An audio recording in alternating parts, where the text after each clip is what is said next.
बहुत समय पहले जब धरती पर देवताओं और आर्षियों का निवास होता था, उन्होंने भविष्यवाणी की थी कि 4 युगों सतयुग, त्रेता युग, द्वापर युग और कल युग में से कल युग सबसे कठिन और चुनौतीपूर्ण युग होगा।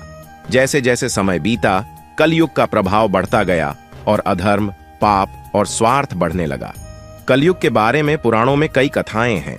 एक दिन एक आर्षि ने भगवान विष्णु से पूछा, भगवान, कलयुग का अंत कैसे होगा? भगवान विष्णु मुस्कुराए और बोले, जब धरती पाप से भर जाएगी, जब लोग अपने धर्म और कर्तव्यों को भूल जाएंगे, तब कलयुग का अंत अवश्यम भावी होगा। भगवान ने आगे बताया, कलयुग में लोग लोभ, ईर्ष्या, क्रोध और अहंकार के गुलाम बन जाएंगे, परंतु जब यह पाप अपने चरम पर होगा, तब मैं कल के अवतार के रूप में जन्म लूंगा। यह अवतार धरती पर से अधर्म का नाश करेगा और धर्म की स्थापना करेगा। कहानी के अनुसार कलयुग में एक समय ऐसा आएगा जब सत्य की पहचान मुश्किल हो जाएगी।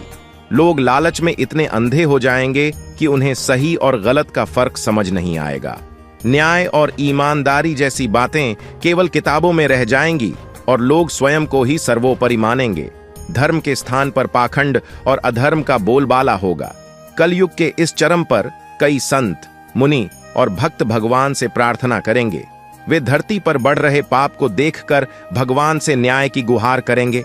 तब भगवान विष्णु कल के अवतार में जन्म लेंगे। यह अवतार एक शक्तिशाली योद्धा के रूप में आएगा, जिसका उद्देश्य अधर्मियों का नाश करना और धर्म की पुनः स्थापना करना होगा। कल के अवतार का आगमन, भगवान विष्णु का कल के अवतार एक शक्तिशाली घोड़े पर सवार होकर आएगा।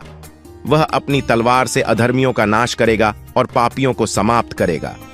कल की का आगमन कल युग का अंत लाएगा और सत्य की पुनः स्थापना होगी।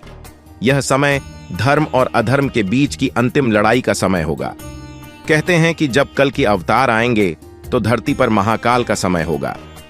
विनाशकारी प्राकृतिक आपदाएं, युद्ध और संकट बढ़ते रहेंगे। जो लोग धर्म के पथ पर नहीं चलेंगे, वे इस विनाश में समा जाएंगे, परंतु जो सच्चे धर्म के अनुयायी होंगे, वे इस विनाश से सुरक्षित रहेंगे और नए युग के आरंभ का हिस्सा बनेंगे। नए युग का प्रारंभ कलयुग के अंत के बाद एक नए युग का आरंभ होगा, जिसे सतयुग कहते हैं। इस युग में सत्य, धर्म, करुणा और शांति का वास होगा। लोग फिर से अपने जीवन में पवित्रता और अनुशासन लाएंगे। धरती पर सब जीवों के बीच एकता और प्रेम का भाव रहेगा। इस नए युग में हर व्यक्ति के हृदय में भगवान का वास होगा और अधर्म को कोई स्थान नहीं मिलेगा।